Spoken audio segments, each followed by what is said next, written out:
कुछ कमाने का कोई साधन होता नहीं। सांपों को नचाना, घर घर जाके उनकी पूजा करवाना, सांपों को पकड़ के उनका जहर निकाल के उनको घर में रखना, बस यही काम था। मेरी माँ को बताया नहीं और वो मुझे उठा के और जंगल में ले गई, वहाँ खड्डा खोद के और ज़मीन में गाड़ दिया मुझे। सांपों को दूध पिलाते थे, वो बचा हुआ दूध पापा मुझे पिलाते। वो लड़का 35 साल का था जब मेरी सगाई हुई, में 6 साल। वहाँ पे राजीव गांधी जी मिले, टिले में से वो रिबिन निकाला और उनके हाथ की मैंने राखी बांधी और स्टेज पे मैंने उनको भाई बनाए। राहुल जी भी साथ में थे और सोनिया जी भी साथ में थी और प्रियंका जी भी साथ में थे, दोनों बहन भाई। और मैंने उनके हाथ की राखी बांधी और भाई बनाया, उन्होंने मेरे सिर पर हाथ रखा। हिंदी बोलना ही मुझे मैं मीडिया से सीखी हूँ। हकीकत से ये कि हम तो हमारी भाषा बोलते, कटे जावे छरी काय करे, ए अठे आ, ए फलानो कर, और अरे छरी अमेरिका जा रही है, रे काय कर काय। हम ये भाषा बोलने वाले। पढ़ी लिखी नहीं हुई, लिखा नहीं, लेकिन मैंने खुद ने पुष्कर मेला पे बनाया था ये गाना। अरे रे रे रे मोटर पड़ी पड़ी दरनावे जयपुर जाबाड़ो को नहीं, तो छोटी थी चुलबुली थी, तो मैं पुष्कर में स्कूल बना रही हूँ। मेरा बन चुका है, कोरोना की वजह से थोड़ा वो।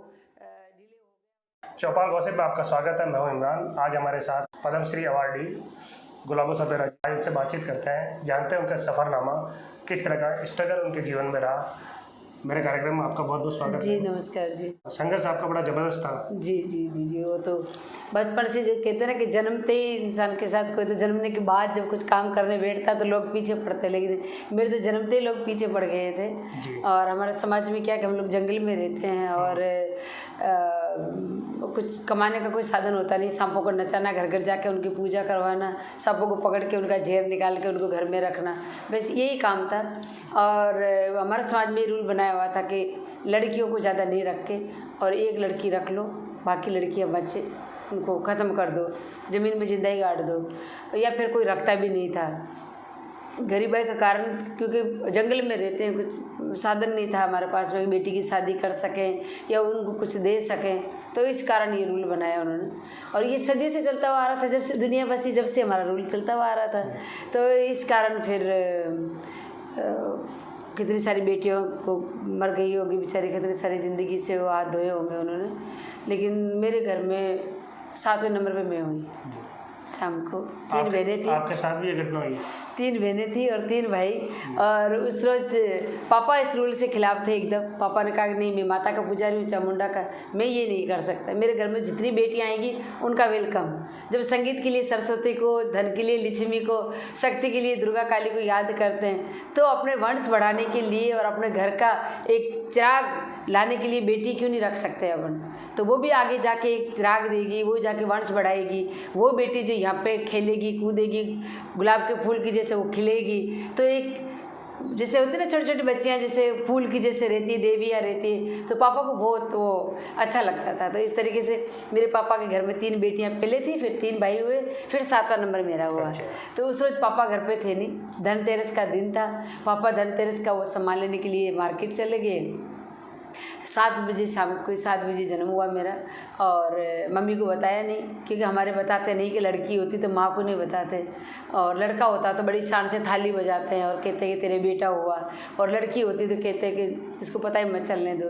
तो क्योंकि माँ की ममता है ना, फिर वो रो उठती है, फिर वो तड़पती है, इसलिए माँ को पता नहीं चलने देते। तो मेरी माँ को बताया नहीं और वो मुझे उठा के और जंगल में ले गई, वहाँ खड्डा खोद के और ज़मीन में गाड़ दिया मुझे। जब ज़मीन में गाड़ दिया और औरतें वापस आई, तो मेरी माँ ने सोचा कि नहीं थाली बजी और नहीं कुछ हुआ, कुछ ना कुछ तो मेरी बेटी हुई होगी, तो कुछ घटना हुई है। तो मेरी माँ ने कहा कि भाई मेरी बच्चा बच्ची 2 बजे क्या हुआ। तो मेरी मौसी ने कहा कि होगा तब देंगे ना, तेरी बेटी हुई थी उसको हमने गाड़ दिया।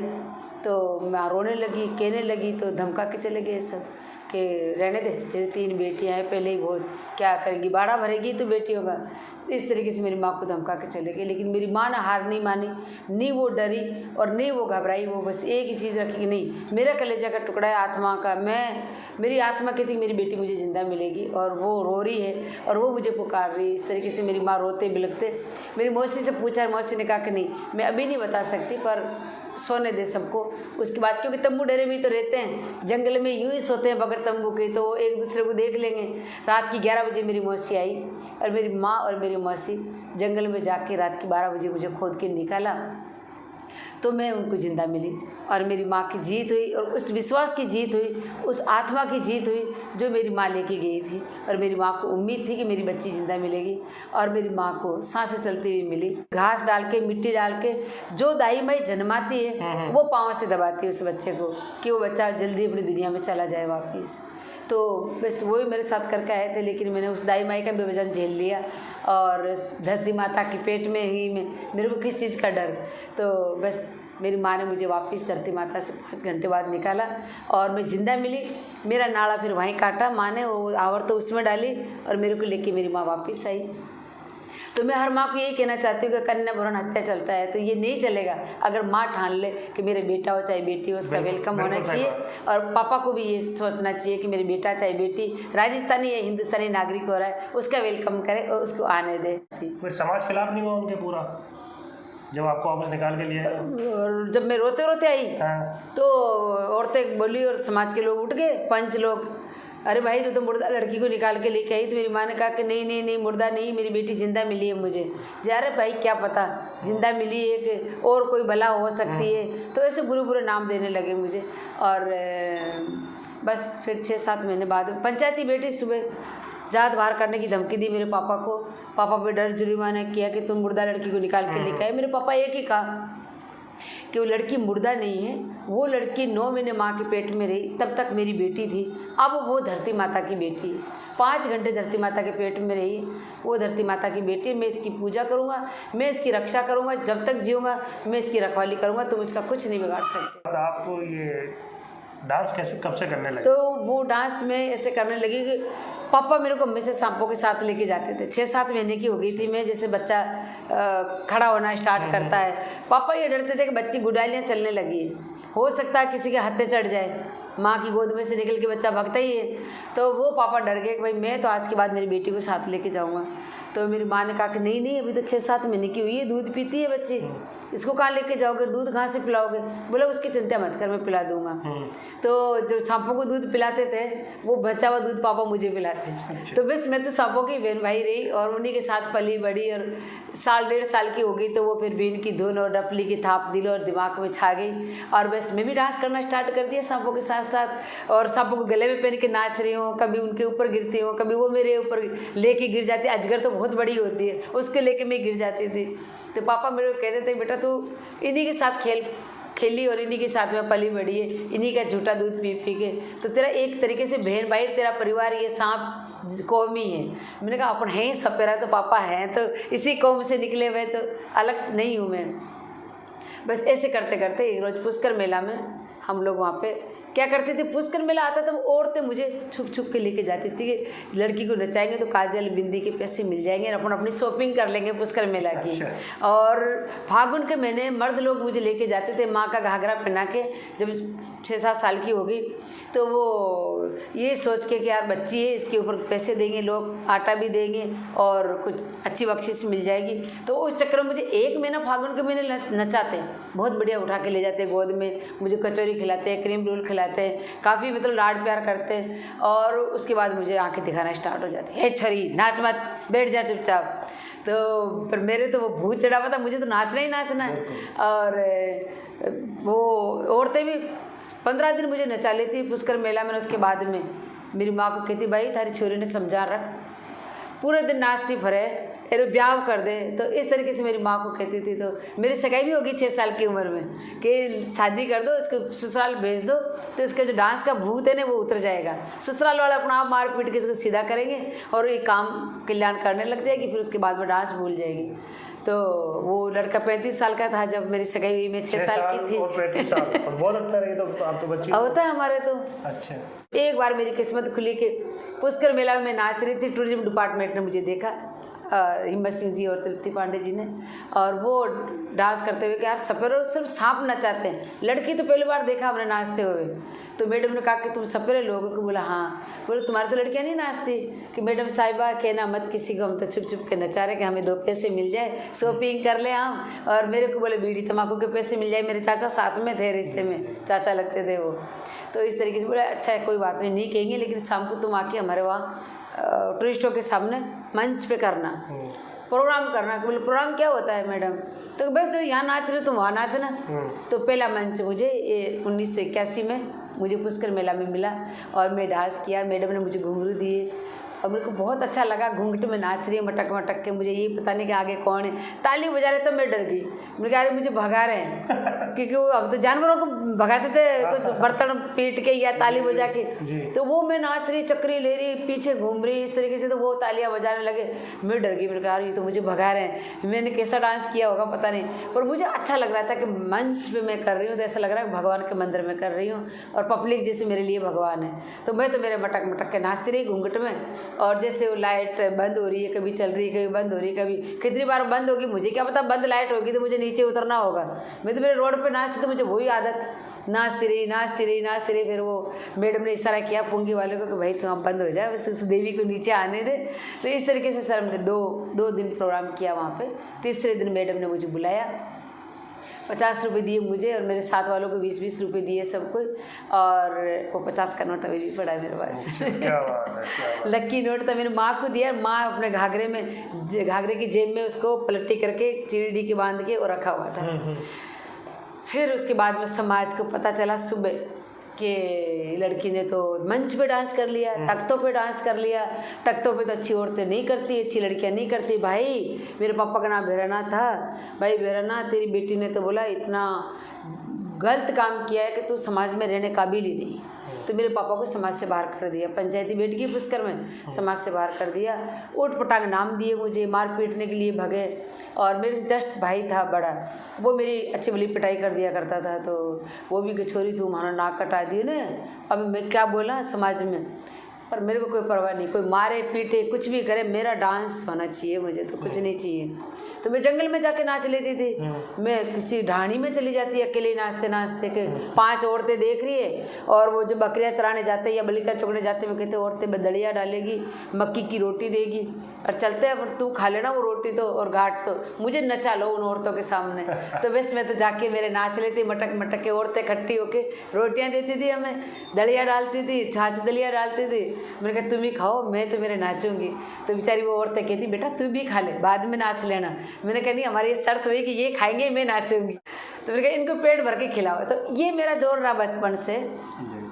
फिर 81 से मेरा स्टार्टिंग हो गई, फिर मैं वहाँ किया प्रोग्राम। फिर उसके बाद में समाज वालों ने समाज से बाहर कर दिया। अजमेर के पास में डुमाड़ा गांव है, वहाँ आके हम रहने लगे। कोटड़ा छुड़वा दिया हमारा, अजमेर छुड़वा दिया। पियर में अजमेर की हूँ। और ससुराल आज मैं धन भाग में मेरे ससुराल में बैठी हूँ। तो पहली बार आई हूँ मैं, जिंदगी 36 साल हो गए मेरी शादी को, पहली बार आई हूँ आज केकड़ी हूँ। ये ससुराल आपका? हाँ।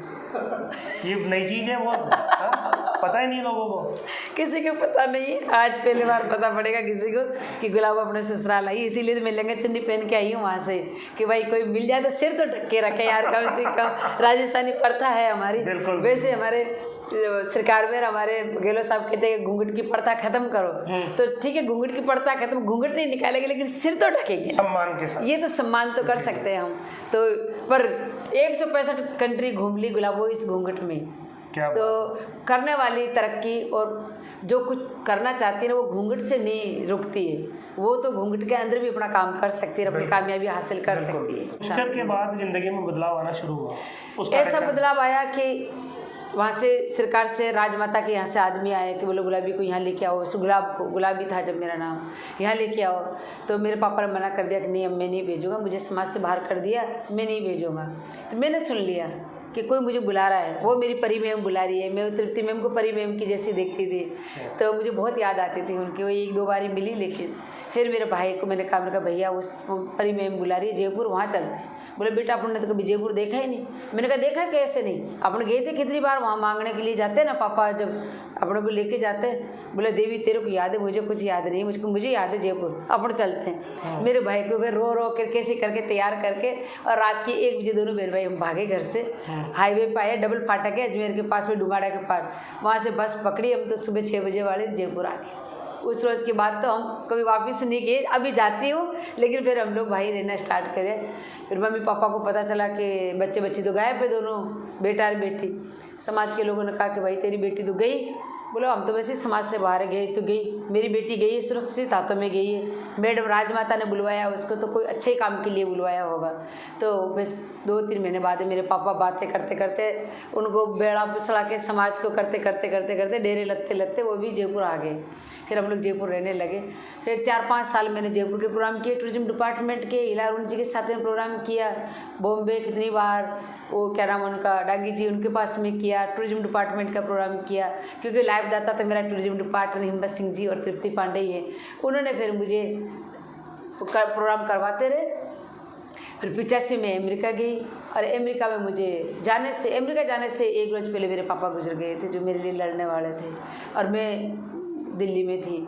तो मेरे को वापिस समाज के लोग लेके आए, ला के कहा कि बोले बेटा तेरे बाप नहीं रहा तो अब आप नहीं जा सकते जयपुर दिल्ली, और आप चील गाड़ी में बैठ कर नहीं जाएंगे। तो मैं तो बेहोश हो गई थी, मुझे तो पता ही नहीं चला। और उसके बाद फिर रात के 2-3 बजे जैसे मेरे पापा ही आए मेरे और आके मुझे जगा रहे, बोले बेटा आपको चील गाड़ी में बैठना, आपको जाना नहीं है क्या? तो एकदम आँख खुली, माँ को कहा, माँ पापा आए थे, बोले नहीं बेटा तेरे पापा को गए हुए 2 रोज़ हो गए। मैंने कहा नहीं अभी भी आके जगा के गए हैं। तो मैंने कहा मैं दिल्ली जा रही हूँ और मेरे को चील गाड़ी में बैठना। तो मेरी माँ ने कहा कि नहीं बेटा 12 दिन होगा अपने हिंदू धर्म में तो जब भी जा सकते हैं, क्योंकि आप 12 दिन से पहले नहीं जा सकते, खून भरा मुँह लेके नहीं जा सकते। मैंने कहा अरे माँ मेरे पापा अभी आए हैं, मुझे ज़िंदा दिखे, मेरी आत्मा में पापा ज़िंदा है, ये शरीर पापा का है, मैं मेरे आत्मा में मान चुकी मेरे पापा कहीं नहीं गए, आँखों से उजल हुए, मरता इंसान वो कहीं नहीं जाता, बस अपने आसपास में ही रहता है, क्योंकि वो बहुत कुछ छोड़ के जाते हैं। ये शरीर, ये खून, ये सब कुछ तो देके जाता है अपनों को, तो अपने पास में क्या नहीं है। तो माँ को मैंने समझाया, मैंने कहा माँ मेरे पापा मेरे लिए लड़ते थे, क्या आप नहीं लड़ोगे? मेरी माँ को मैंने इमोशनल किया। माँ ने कहा कि कोई बात नहीं बेटा, मैं आपके लिए लड़ूंगी, आप जाओ, आप पापा का नाम करो, पापा का जो सपना था वो पूरा करो। पापा हमेशा ये कहते थे कि मेरी स्पेशल बेटी है, कुछ करेगी कुछ करेगी, क्योंकि मेरे पापा को राजमाता ने समझा दिया था कि बाबा ये तुम्हारी बेटी नहीं है, पूरे राजस्थान की है, पूरे हिंदुस्तान की बेटी है ये, आप इसको समझ क्यों नहीं रहे? एक रोज़ देखना आप इसका साथ दो, पूरे वर्ल्ड की बेटी होएगी, तो आप इसको बस इसको साथ की ज़रूरत है। तो मेरे पापा मान गए थे राजमाता की बात, महारानी गायत्री देवी जी की बात कर रही हूँ, और उन्होंने मुझे गोद लेके कहा कि बेटा तू जयपुर में ही रहे अब। तो बस फिर उन्हीं के सारे में प्रोग्राम करती रही। 85 में अमेरिका जाने का मौका मिला, पापा मेरे गुजर गए। पहली बार हवाई जहाज में जब बैठे थे आप? पहली बार जब चील गाड़ी में बैठी तो मेरे बहुत सपने थे कि मैं वो जो हवा में उड़ती उसमें बैठूंगी, लेकिन वही था कि मेरे पापा गुजर गए, फिर मैं बहुत उदास हो गई थी, लेकिन मेरे पापा का सपना पूरा करना था सारी। फिर आप अमेरिका चले गए? अमेरिका गई, अमेरिका में 2 महीने और 65 दिन रही वहाँ पे, और वहाँ पे लता जी मिले मुझे, और वहाँ पे राजीव गांधी जी मिले। उनको पता चला कि मुझे यहाँ की सरकार रख रही है, और मेरे आने से 1 रोज़ पहले मेरे पापा गुजर गए थे, तो वो मेरे को डांस भी देखने आए थे, मेरा हाल भी पूछना है। राजीव गांधी बात हुई थी आपसे? राजीव मेरे भाई बने धर्म के। क्या बोले? वो जब आए तो मेरे डांस करके दिखाया, चंग बजाया, और मैं हंस के डांस कर रही हूँ, हंस के नाच रही हूँ, और तो वो देख रहे थे कि है क्या, डांस करके अकेली चंग बजा के, अकेली नाच के, अकेली गा के, और उनको डांस करके दिखाया मैंने बीन पे और डब पे। और उसके बाद में मेरे सिर पर हाथ रखा और कहा कि बोले बेटा मैंने सुना कि आने से 1 रोज़ पहले आपके पापा गुजर गए थे। मैंने कहा हाँ पापा गुजर गए थे, तो कैसा फील कर रहे हो? मैंने कहा मेरे पापा का ड्रीम था कि मैं कुछ करूं, तो मैं यहाँ तक पहुँची हूँ, और फिर इतने लोग हैं ना प्यार देने वाले हैं, तो मेरे पापा तो है ही। तो राजीव गांधी ने एक ही चीज़ कही कि बोले बेटा हम तेरे बाप की जगह तो नहीं ले सकते, लेकिन हम तेरे भाई बन सकते हैं। तो मैंने मेरे चुटेले में से वो रिबिन निकाला और उनके हाथ की मैंने राखी बांधी, और स्टेज पे मैंने उनको भाई बनाए। राहुल जी भी साथ में थे, और सोनिया जी भी साथ में थी, और प्रियंका जी भी साथ में थे, दोनों बहन भाई, और मैंने उनके हाथ की राखी बांधी और भाई बनाया। उन्होंने मेरे सिर पर हाथ रखा, कभी भी कोई चीज़ की ज़रूरत पड़े तो बोले मुझे बताना, बोले बेटा और आपको यहाँ की सरकार रख रही है, आप यहाँ रह जाओ। मैंने कहा साहब मेरी तबीयत ख़राब हो गई थी तो मैं गई थी हॉस्पिटल, अपने हिंदुस्तानी थे, मैंने कहा डॉक्टर वहाँ पे इतने अच्छे डॉक्टर थे, मेरे को एक ही दवाई दी थी, उससे मैं ठीक हो गई। तो ये दवाई अगर अपने हिंदुस्तानियों को मिले तो कितने जल्दी ठीक हो जाए। तो मैंने कहा तो अमेरिका वाले अपना पैसों पे, मैंने कहा सबको यहाँ रख रखा है, डॉक्टर हो, इंजीनियर हो, चाहे कोई कलाकार हो। मैंने वो उनको गिटार बजाते हैं, लंबी सारी सिंदूर बजाते, बिरजू वो रविशंकर जी को देखा मैंने, तो मेरे कहा कलाकार हो वो तो अपने पैसों पे खरीद के रख लेते हैं साहब यहाँ पे, लेकिन मैं पैसों पे नहीं। मैं ये डांस फ्री सिखाऊंगी और मेरे देश में जाके सिखाऊंगी। अगर इनको सिखाना है तो ठप्पा लगा के मुझे यहाँ बुलाए और फिर मैं यहाँ आऊँगी और मैं डांस सिखा के फिर मैं वापस चली जाऊँगी। तो ये मेरा रूटीन रहा, मैं आती जाती रहती हूँ। तो उनको बहुत अच्छा लगा, उन्होंने फिर उससे मेरे सिर पर हाथ रख कर कहा बेटा तेरे जैसी 4-5 बेटियाँ और हो जाए तो देश का कल्याण हो जाए। बोला इतना अच्छा सोचती हो आप। तो इस तरीके से मैं आना जाना था, मेरे घर पे जाती थी मैं, कितनी बार बुलाया था मुझे, ज़मीन के लिए भी बुलाया था और हमारा बहुत अच्छा वेलकम किया भाई साहब ने। बस वापस आई, उनका आशीर्वाद वहाँ मिला, फिर वापस आने के बाद में मीडिया का आशीर्वाद मिला। इतनी मीडिया मिली मुझे 6 महीने तक हिंदी बोलना ही मुझे, मैं मीडिया से सीखी हूँ। बस हकीकत से ये कि हम तो हमारी भाषा बोलते खटे जावे छरी काय करे, ए अठे आ, ए फलानो कर, और अरे छरी अमेरिका जा रही है, अरे काय कर काय, हम ये भाषा बोलने वाले। और मीडिया जैसे मेरे चारों में आके बैठ जाती थी सुबह से लेकर पूरे 6 महीने तक, देख लो 6-7 साल भर तक, आज तक बस इसी तरीके से उनका लाड प्यार मिलता है, सम्मान मिलता है। अब आप लड़कियों के लिए क्या कर रही हो? लड़कियों के लिए मैं अभी ये कर रही हूँ कि मैंने मेरे बच्चों को पढ़ाया लिखाया है। मैं चाहती हूँ मेरे समाज का हर बच्चा पढ़े लिखे। मैंने पहले बार डांस स्टार्ट किया मेरे समाज में, मैंने ड्रेस डिज़ाइन की, मेरा गाना मेरा लिखा हुआ है। और पढ़ी लिखी नहीं हुई, लिखा नहीं, लेकिन मैंने खुद ने पुष्कर मेला पे बनाया था ये गाना। अरे रे रे रे मोटर पड़ी पड़ी धरनावे जयपुर जा बाड़कों ने। तो छोटी थी, चुलबुली थी, बस गाती रहती थी ऐसे। और डांस भी मेरा खुद का गॉड गिफ्ट है, मैंने किसी से सीखा नहीं है, सांपों से सीखा, ये मम्मी पापा से जो भी सीखा है, और ये गॉड गिफ्ट है। और ड्रेस मेरा खुद का अपना डिज़ाइन है और मैंने खुद ने ड्रेस बनाई है। और अब मैं चाहती हूँ कि मेरे समाज का हर बच्चा पढ़े लिखे, क्योंकि कहते रहे कि बेटी बचाओ बेटी पढ़ाओ। मेरी माँ ने मुझे बचाया, मैंने मेरी बेटी को बचाया, पढ़ाया है। तो मेरी बेटी इंग्लिश में किया है, पूरी पढ़ाई की, उसने क्लासिकल डांस सीखा है और उसकी फिल्म भी लगी थी केकड़ी में, पक्की हीरोगिरी, वो हीरोइन भी है राजस्थानी फिल्मों की। तो मेरी बेटी ने मेरा पूरा ड्रीम पूरा किया पढ़ाई से लेकर। तो मेरे 5 बच्चे, 3 बेटियाँ और 2 बेटे, उनको मैंने पढ़ाया लिखाया। और मैं बस ये नहीं कि मेरे बेटे बेटी पढ़ लिए तो बहुत खुश हूँ, मैं चाहती हूँ मेरे समाज के हर बच्चा पढ़े, वो कटोरा छोड़े और पेन डायरी हाथ में ले, हर बच्चा पढ़े, हर बच्चा नौकरी लगे और मांगने का काम छोड़ दे और बस नौकरी करे और ये कलाकारी लाइन में आ जाए।